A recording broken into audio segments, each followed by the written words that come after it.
Oke, hari ini kita akan masuk dalam materi baru ya. Jadi kalau misalkan beauty retouch mah harus banyak latihan gitu ya. Tapi kalau misalkan food photography itu beda gitu ya. Karena apa? Karena kalau food photography itu harusnya bagus atau bagus dulu di kamera.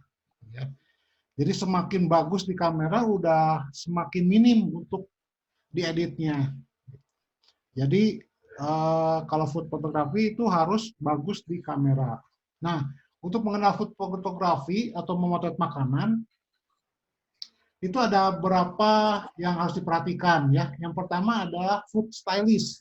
Bagaimana menata makanan itu supaya menarik. Jadi kalau misalkan taruh langsung potret, rasanya nanti nggak bagus hasilnya. Tapi harus ditata dulu. Misalkan sendoknya di mana, kemudian apa aja yang harus ada di dalam itu untuk menunjang foto supaya bagus. Kemudian komposisi atau angle, ya angle pengambilan sudut kamera itu juga penting karena itu akan membuat konsepnya juga jadi berbeda. Motret dari atas atau motret dari pinggir, konsepnya nanti jadi berbeda. Oleh karena itu harus dipikirkan dulu waktu kita mau motret makanan. Kemudian properties. Nah, barang-barang apa aja yang harus diperhatikan. Kalau misalkan konsepnya mengenai makanan-makanan tradisional, maka propertiesnya itu seperti misalkan kayu-kayuan gitu ya. Kemudian nuansanya coklat-coklat atau pakai karung goni dan lain sebagainya. Ya, kalau misalkan modern, bagaimana untuk menampilkan makanan itu terlihat modern? Ah, mungkin pakai meja yang alasnya kaca gitu. Kemudian pakai serba stainless itu seperti mengkilap-mengkilap perak dan sebagainya. Nah, kemudian yang penting juga adalah lighting. Lighting juga harus diperhatikan, ya. Karena untuk menampilkan tekstur pada makanan juga itu lighting itu berpengaruh. Oleh karena itu, lighting itu harus tahu dulu apakah nanti akan pakai matahari saja, ya atau sinar matahari, ataukah pakai strobis atau pakai lampu-lampu eh, lampu-lampu buatan gitu ya. Nah, kemudian warna. Warna itu juga mempengaruhi untuk bisa menggugah selera pemirsa gitu ya yang nanti akan lihat foto itu warna itu berpengaruh. Kalau warnanya eh, coklat hangat gitu itu mempengaruhi gitu ya. Apa beda dengan kalau misalnya kita menyajikan warna-warna yang dingin gitu ya. Sepertinya sudah beku dan lain sebagainya itu akan beda dengan selera dari si pemirsa. Nah, ini food stylist ya, bagaimana menata makanan. Contohnya ini makanan-makanan tradisional, oleh karena itu pakai cangkirnya juga cangkir yang tradisional ya, masih pakai cangkir kaleng dan sebagainya. Kemudian alasnya juga pakai kayu-kayu seperti itu. Nah, biasanya food stylist itu juga ada apa? Ada orangnya gitu ya. Ada orangnya yang memang spesialis di bidang menata makanan supaya bagus gitu. Jadi kita sebagai fotografer itu nggak usah susah-susah mikirin, yang udah mikirin tuh si food stylistnya itu. Ya kita mah tinggal motretnya saja. Oke, kemudian ada lagi, bentar.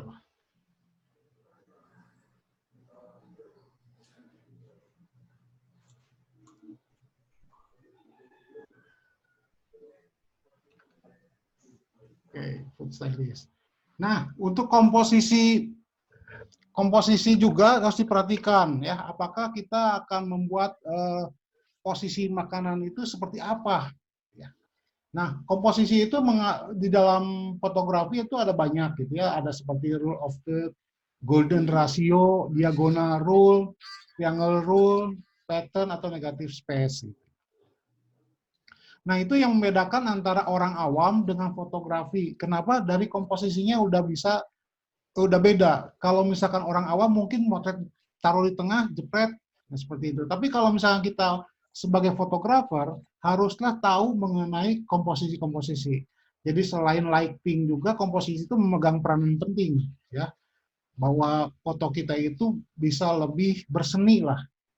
Contohnya, nah ini adalah contoh pengambilan motret makanan dengan komposisi rule of third. Nah, rule of third itu artinya foto kita dibagi menjadi 9 kotak, lalu di titik-titik temu ini harus ada objek-objeknya gitu ya. Seperti ini ada sedotannya kena, ini ada gelasnya kena, dan kemudian ada gelas yang lainnya kena gitu ya. Ada yang kena lah gitu. Itu namanya pendekatan komposisi rule of third. Ada lagi yang pakai golden ratio atau dikenal Fibonacci. Ya. Jadi garis-garis ini adalah garis lengkungan ini semua kena, ya, semua kena di lintasan garis-garis ini, seperti itu. Jadi pendekatannya lain lagi ya. Ini rada sulit memang kalau Fibonacci. Kemudian ada lagi diagonal rule. Jadi menempatkan makanan, pengambilan sudut kamera juga diperhatikan diagonalnya, supaya lebih artistik lah. Ya, gitu. Kemudian ada lagi pattern. Nah, memotret makanan dari atas, kemudian dikomposisikan jadi seperti kertas kado. Kalau saya lihat ya, seperti kertas kado kan ada pattern, ada coraknya. Nah, ini juga ada ya. Jadi ada orang yang seneng banget motret makanan itu begini. Salah nggak ya? Nggak salah juga ya. Ini juga masuk fotograf makanan yang unik gitu menurut saya. Kemudian ada lagi negative space. Jadi motret makanan itu lebih banyak ruang kosong. Jadi ruang kosongnya itu lebih diperhatikan ya. Supaya apa? Supaya mata kita tertuju pada makanan. Langsung set, oh ini ada apa gitu. Jadi ruang kosong itu bukan berarti memang kosong, tapi ada maknanya di dalamnya.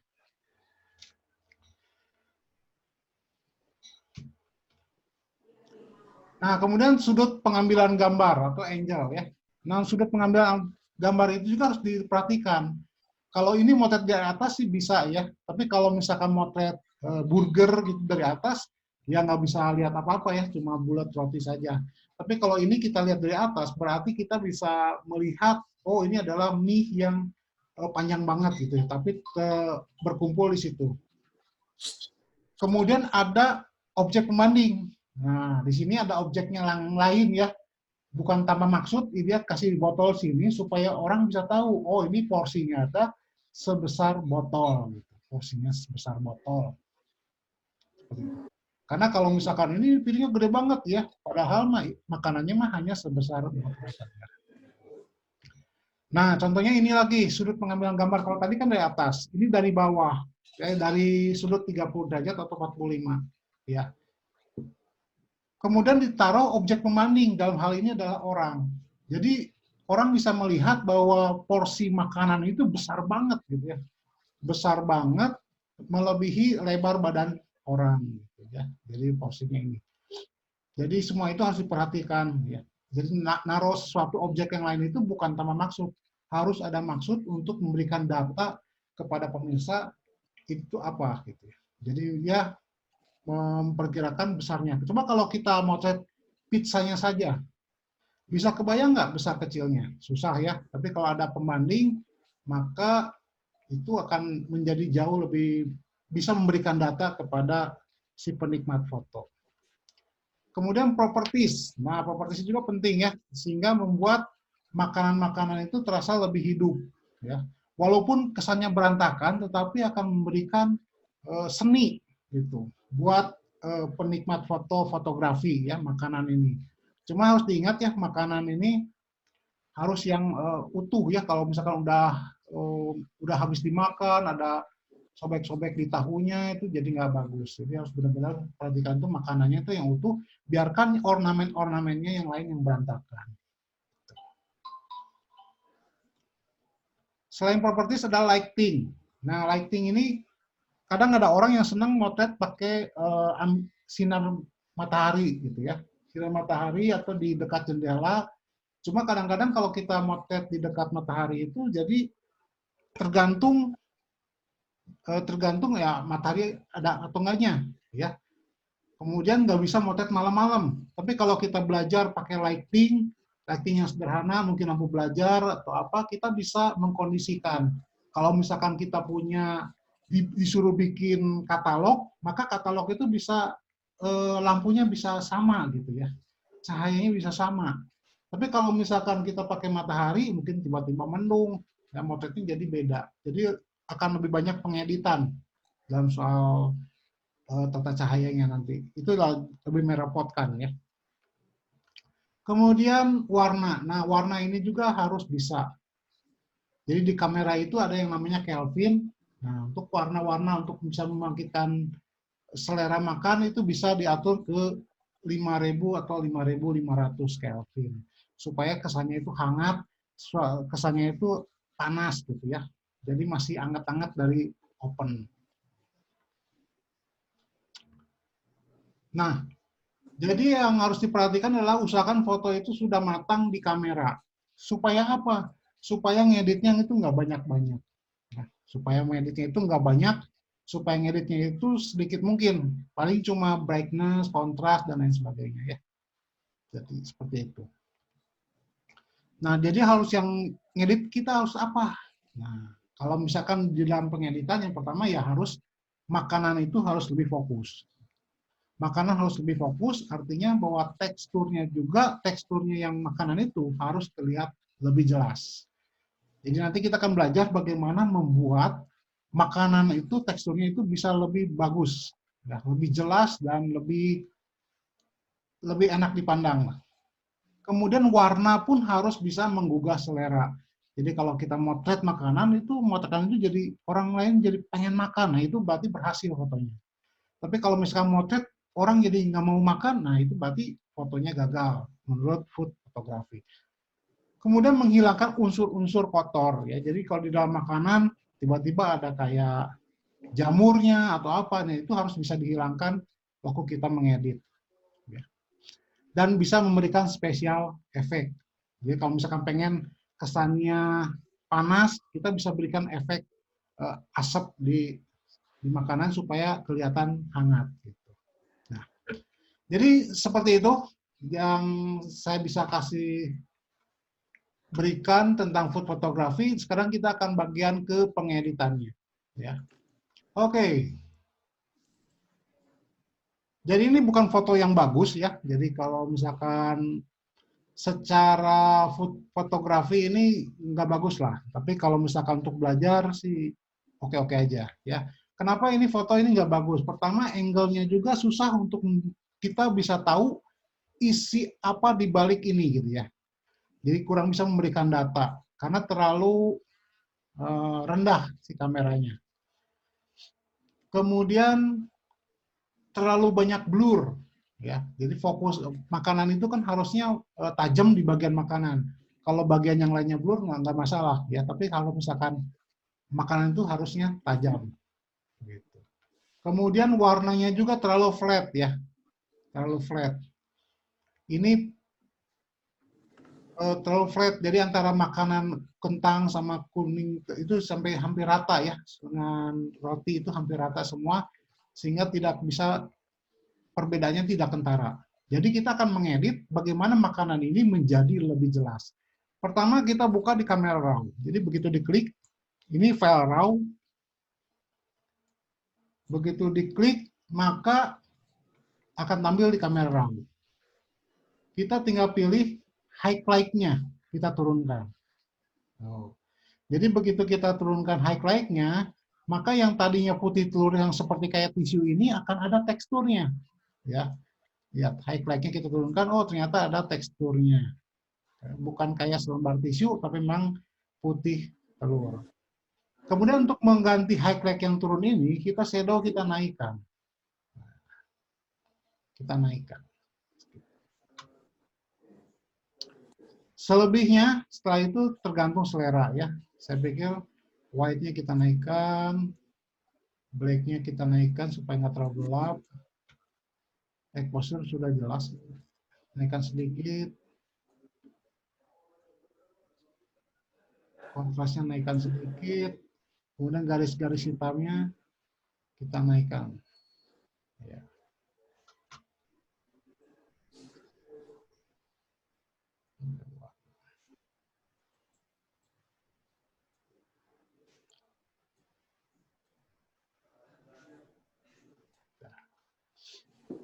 Oke, Saya pikir cukup. Kita akan open image. Oke.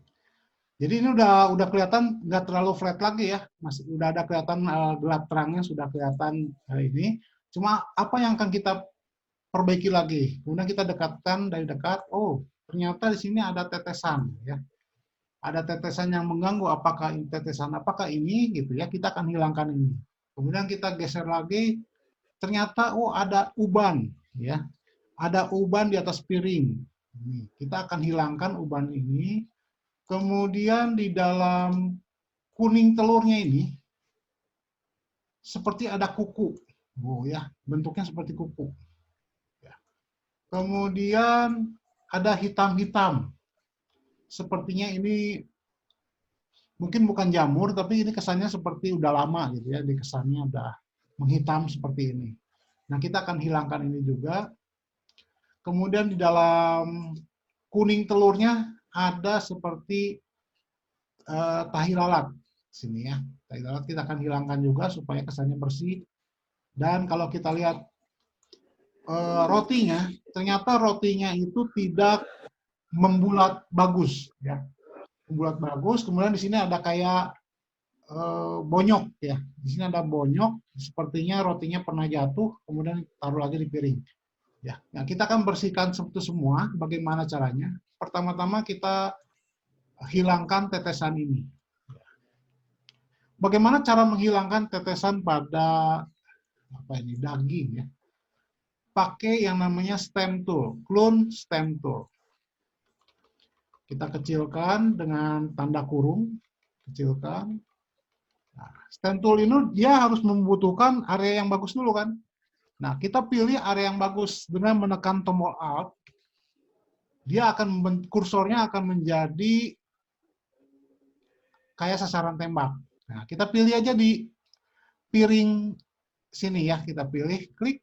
Nah, begitu kita lepas, piringnya ke bawah nih. Tuh. Jadi waktu piringnya ke bawah, kita tempelkan pada tetesan lelehan minyak itu. Jadi piring ketemu piring, kita klik, tahan, geser ke atas. Maka dia akan hilang ya, tetesannya akan hilang. Kemudian ada uban. Nah, bagaimana menghilangkannya? Sama seperti tetesan tadi. Kita pilih tekan Alt, kemudian kita pilih pinggiran piring, klik.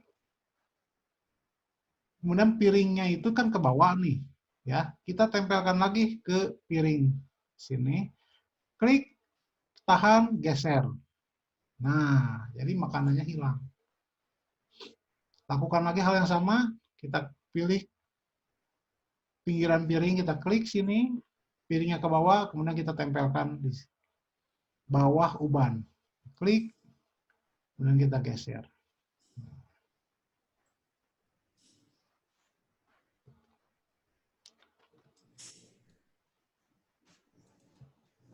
Ya, sederhana sekali ya.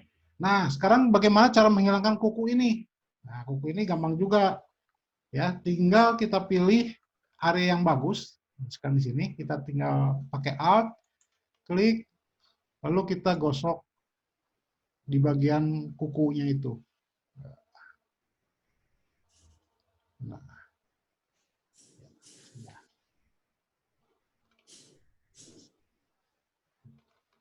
Kemudian menghilangkan bengkak-bengkak ini, hitam-hitam ini. Ya. Kita pakai clone stem tool juga, kita pilih area yang bagus. Di sini kan tidak hitam ya. Kita pilih, lalu kita gosok-gosok.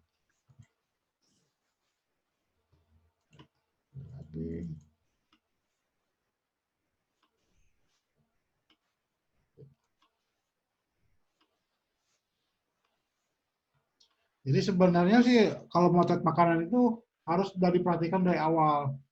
Jadi waktu sebelum motret sudah diperhatikan bagus, kalau udah bagus baru dipoto. Gitu. Supaya untuk menghindari ngedit-ngedit seperti ini. Coba kalau misalkan si klien ini foto saya gitu ya, dia pengen fotonya yang diedit. Nah, kita harus tahu cara ngeditnya seperti apa.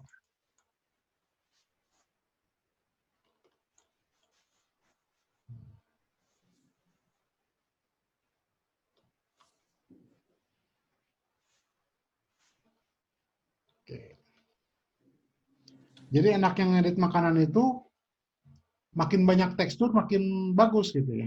Kalau ngedit model jangan banyak jerawat, itu bagus gitu. Kalau ini banyak jerawat bagus. Ada tekstur gitu. Nah, kemudian kita akan menghilangkan jerawat bagaimana kita bisa pakai spot healing brush tool ya. Tinggal besarnya disamakan, kemudian tinggal diketuk. Langsung hilang.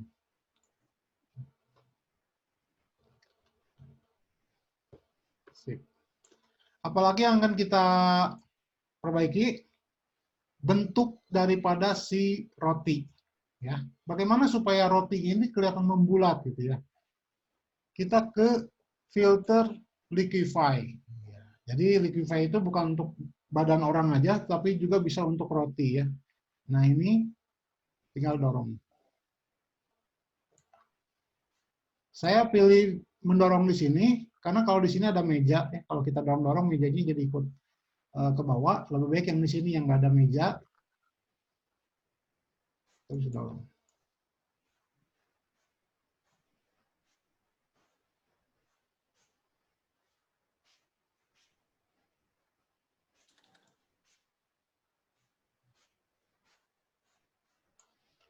Oke, kemudian kuning telurnya juga mungkin kita bisa buat lebih tebal.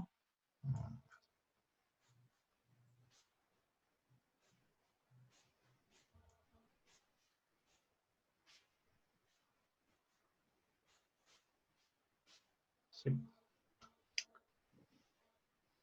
Oke, kalau sudah dirasakan rotinya sudah membulat, kita tinggal okekan saja. Nah, ya. Jadi ini adalah sebelum, sesudah, sebelum, sesudah. Lalu apalagi yang akan kita perbaiki? Nah, ini bonyoknya roti ya. Sini bonyoknya roti. Kita akan perbaiki, kita pakai stem tool lagi sama kita pilih area yang bagus. Kita tinggal tempel ya. Ambil, tempel, ambil, tempel.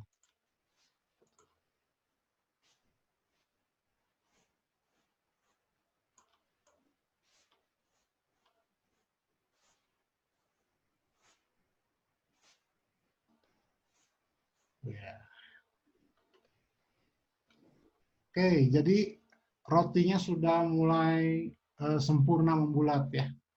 Tidak ada lagi corak bonyoknya di situ.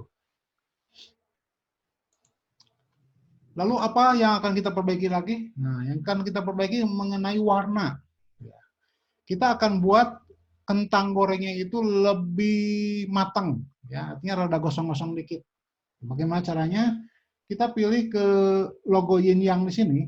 Ya, di sini kita klik, lalu kita pilih solid color. Lalu pilih warna kentang goreng.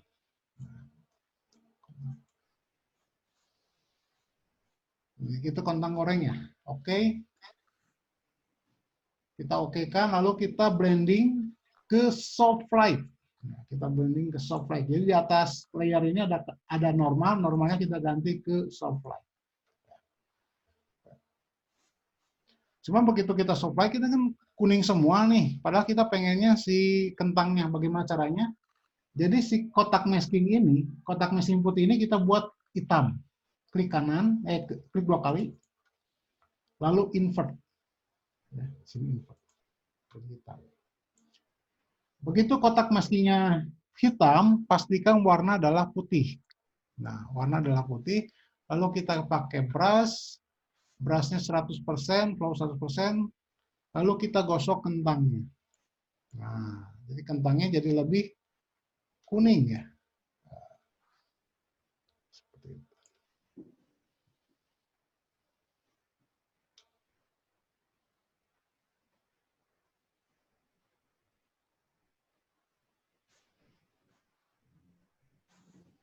Nah, misalkan, oh warnanya kurang ini ya, tenang, masih bisa diperbaiki. Bagaimana memperbaiki warnanya? Tinggal di solid color ini ada warna warna sini kita tinggal klik 2 kali, lalu tinggal geser-geser. Warna kentangnya juga jadi ikutan berubah. Ya. Kita tinggal pilih warna yang rada gosong-gosong. Nah,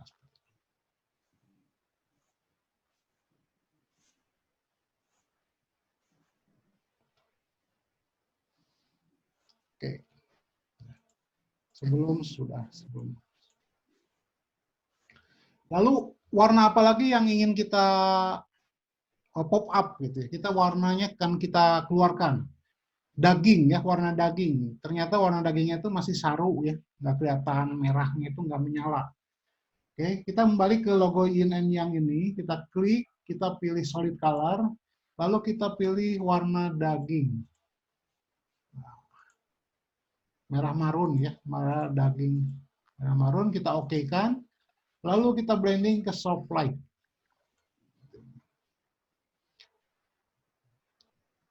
Kemudian warna masking-nya kita ganti jadi hitam. Klik 2 kali, ya.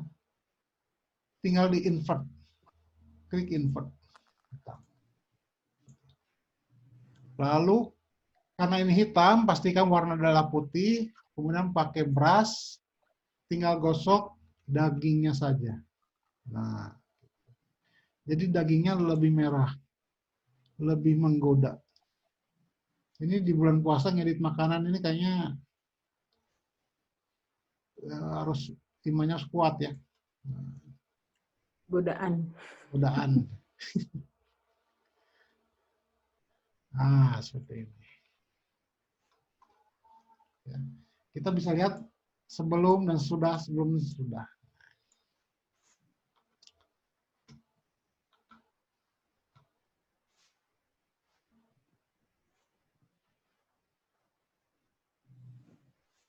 Saya pikir itu aja yang harus kita, ini kan kalau misalkan nanti ada seladanya gitu ya, warnanya pengen dibikin hijau, ya sama aja lakukan hal seperti ini juga. Ya. Nah kalau sudah, kita Ctrl Alt Shift E, Ctrl Alt Shift E, 4 tombol, ya. Jadi akan keluar warna baru, layer baru, di mana hasil daripada proses di bawahnya. Ya. Kemudian kita akan buat teksturnya itu lebih jelas. Bagaimana membuat tekstur lebih jelas? Yaitu kita tinggal ke filter, other, high pass. Kemudian kita si tanda panah ini kita taruh dulu di paling kiri. Kemudian kita secara perlahan geser ke arah kanan. Ya. Sampai kelihatan ada penampakan di warna abu-abu ini. Nah, saya pikir 3 ya. 3 ada sudah mulai keluar gambarnya. Kita tinggal oke.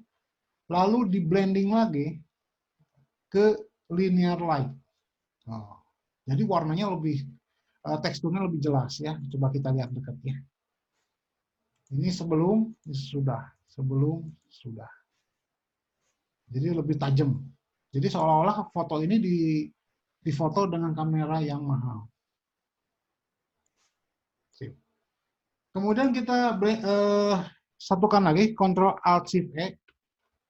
Ya. Ctrl Alt Shift E. Artinya adalah gabungan dari proses di bawahnya. Kemudian kita pengen foto ini itu lebih mencuat, gambar makanannya itu lebih mencuat daripada background sekitar. Jadi pengennya makanannya yang menonjol. Bagaimana caranya? Kita buat dulu layer baru di atas. Kemudian layer baru ini akan kita isi apa? Kita ke edit, fill, kita akan isi dengan warna hitam, black. Ya.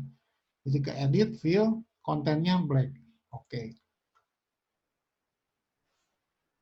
Lalu kita pilih ke Elptica Mark itu, ya. Kemudian kita lingkari warna makanannya. Ya, makanannya saja kita lingkari seperti ini. Kalau misalkan nggak kelihatan, ini opacity bisa kita turunkan dulu. Tuh. Oh ya, makanannya dari situ ya. Oke. Kita balikin lagi. Nah, kita klik kanan, filter. Isikan 250. 250 pixel. Ya, kita oke sini. Setelah itu tinggal tekan tombol delete. Nah, tombol delete. Jadi makanannya jadi lebih fokus. Coba kita Ctrl D untuk menghilangkan tanda seleksi. kemudian opacity-nya kita turunkan. Nah, jadi sebelum sudah. Jadi warnanya seperti apa? Seperti di spot, makanannya seperti dikasih sinar spotlight.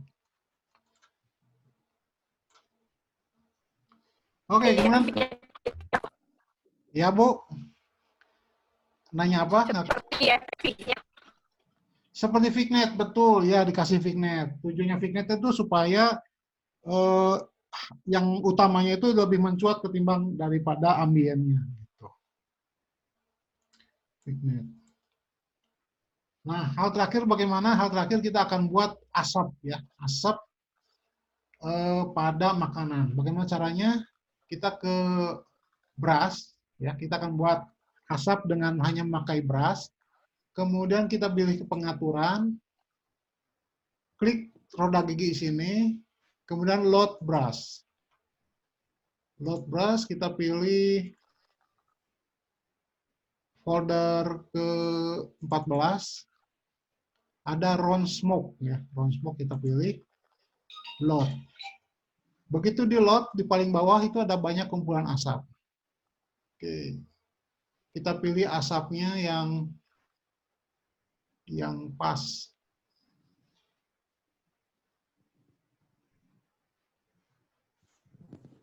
Oke, 1078 ya. Coba kita besarkan. Oke. Karena asap itu warnanya putih, kita ganti dulu ke warna putih. Ya.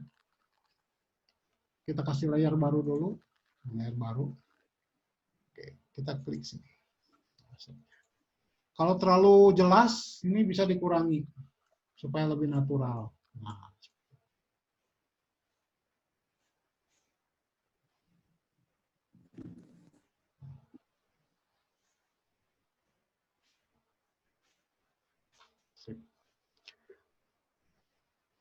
nah, seperti itu mengedit makanan ini. Jadi sebenarnya kasusnya itu beda-beda di tiap makanan gitu ya. Kasusnya beda-beda, apa yang mau ditonjolkan, warnanya apa yang ini. Tapi untuk saat ini seperti itu. Hal-hal yang bisa dilakuin pada foto ini.